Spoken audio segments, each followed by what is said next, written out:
Сәлеметсіңдер ме оқушылар? Дүниетану сабағына қош келдіңіздер.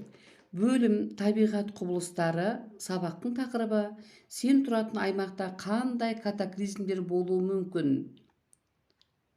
Сабақтың мақсаты зерттеулер негізінде өз өңірінде туындауы мүмкін табиғи апаттарға болжам жасау. Балалар, енді қазір бір-бірімізге жымиып күліп, жақсы тілек айтайық, Тамаша. Олай болса үй тапсырмасын еске түсірейік. Климат дегеніміз не? Климаттың адам өміріне әсер етуі мүмкін бе? Адам өмірі неге тәуелді болады? Күн сәулесі жер бетінің қай бөлігін көбірек қыздырады? Оның климатқа әсері бар ма? Жарайсыңдар.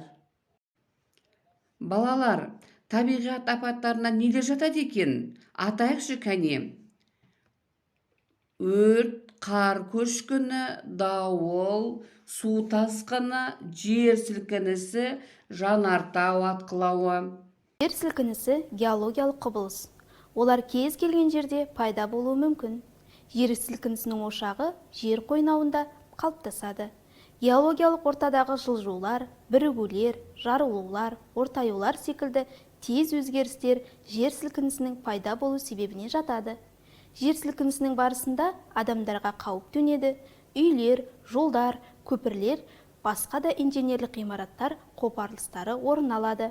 Жер асты жер сілкінулері цунами деп аталатын орасан зор толқындардан болады.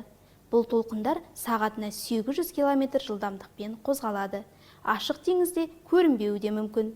Алайда судың таяз жерінде 30 метр биіктікке дейін алып су қабырғаларына айналып, жолындағының бәрін қирата отырып, құрлыққа қарай бағыт алады.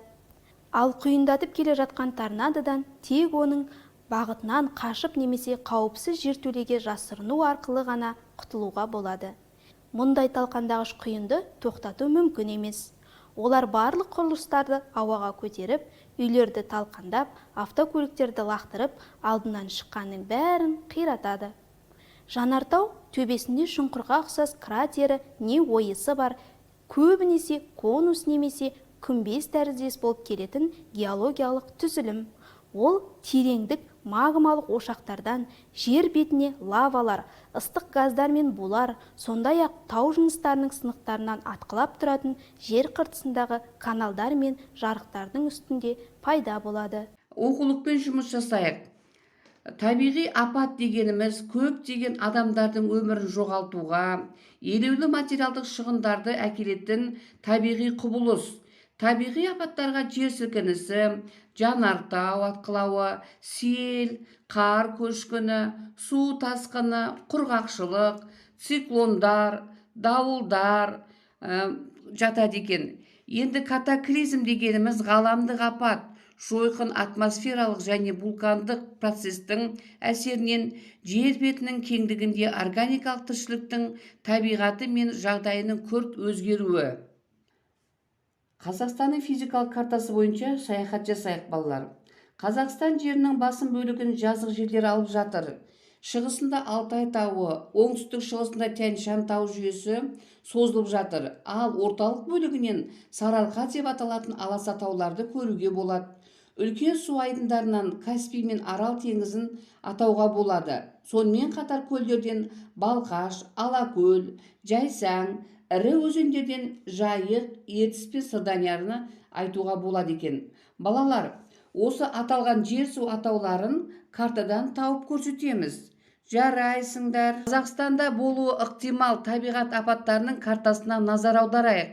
Мына картада өздеріңіз көріп отырғандай шартты белгілері көрсетілген. Яғни қар көшкіні қандай белгімен бояумен боялған екен. Жер сілкінісі мінекей біздің мемлекетімізде, яғни Қазақстан жерінде болатын ықтимал табиғат апаттарының картасы екен. Ал балалар, сіздерге тапсырма. Осы құбылыстарды қазір екіге бөліп жазамыз. Яғни табиғат апаты, ауа райы құбылысы. Табиғат апатына не жатады екен? Соны алдымен анықтап жазып аламыз. Жарайсыңдар.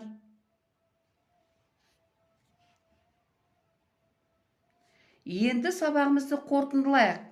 Катаклизм дегеніміз не? Қандай табиғи апаттар туындау мүмкін? Өзің тұрған өңірде қандай табиғат апаты туындау мүмкін? Кәне балалар, ойлаңызшы, біздің тұрып жатқан жерімізде қандай апат болады деп ойлаймыз? Жарайсыңдар. Енді сабағымызды қорытындылайық. Катаклизм дегеніміз не? Қандай табиғи апаттар туындау мүмкін? Өзің тұрған өңірде қандай табиғат апаты туындау мүмкін? Кәне балалар, ойлаңызшы, біздің тұрып жатқан жерімізде қандай апат болады деп ойлаймыз?